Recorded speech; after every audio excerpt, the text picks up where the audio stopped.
Hello everyone, I'm Mihansa and today I'm going to demonstrate how to perform the pre-operative care of a patient. Pre-operative care refers to the medical management and interventions to perform on a patient before undergoing a surgical procedure.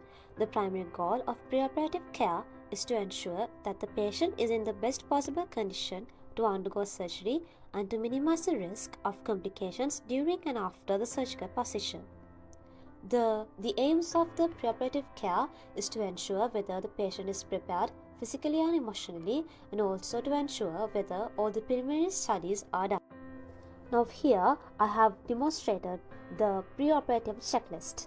The nurse should ensure whether all the items on this checklist is checked over before sending off the patient to the surgical room. As the first item, we have the patient's name, date, height and weight, which we should measure at that time, and also whether the identification badge is present or not.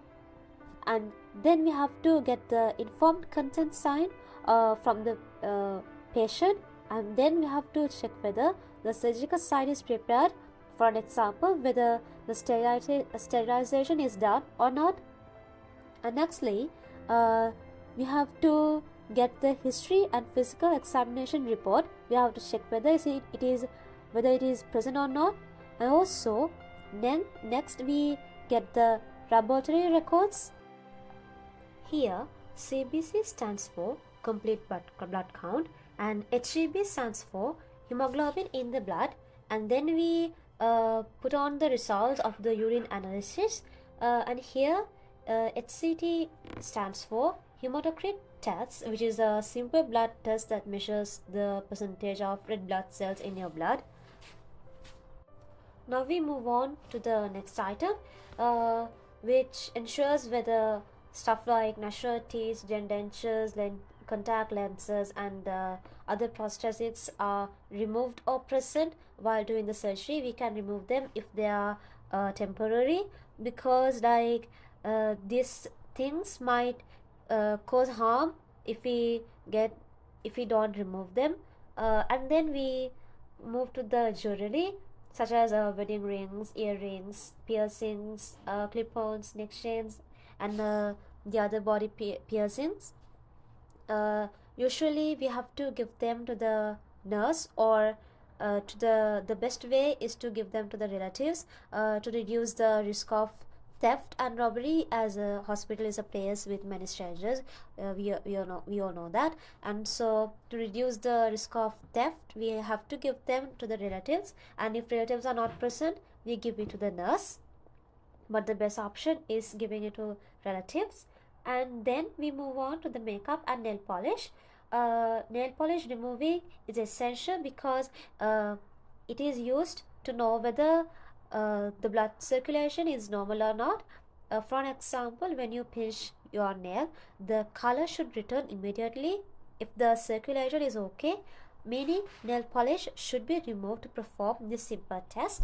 And makeup also should be removed to see the accurate color of the skin and lips, to identify, for an example, to identify paleness of skin or cyanosis, etc.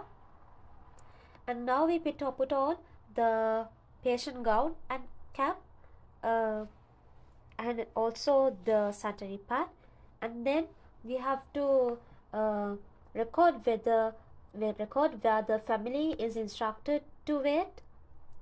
So like whether the relatives are kept waiting. For an example, if the surgery is like 6 or 7 hours, we can tell the relatives to go and come after the surgery, or if whether the relatives are going to wait till the surgery is finished. And now we record whether the valuables are secured, and the next important thing is to know whether the blood is available in case of a bleeding. So if the blood is not present in the hospital, we have to know whether it is ordered and where it is kept. So we have to check the patient's blood group, whether it's A positive, B positive, so on. And now we have to check the pre-anesthetic medication, whether the anesthesia is local or general, depending on the type of surgery, and we have to record the type of the anesthesia given and the time of it, and the time of the application, to provide a calm environment. And uh, then we have to see whether the patient is voided. That means whether the patient has passed urine, and we have to record the amount and the type, and also the type of the catheter, whether it is a Foley catheter or a French catheter. And then we have to check whether the mouth care is given.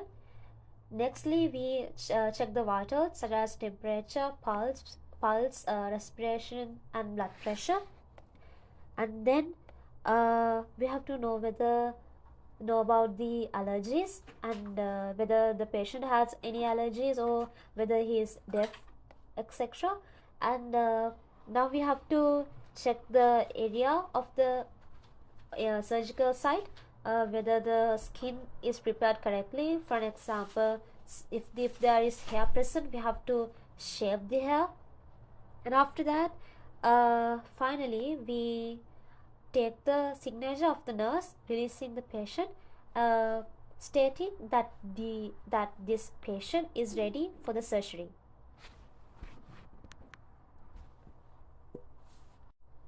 And also an important thing to keep in mind, to know when did the patient lastly had any food or drinks before the surgery.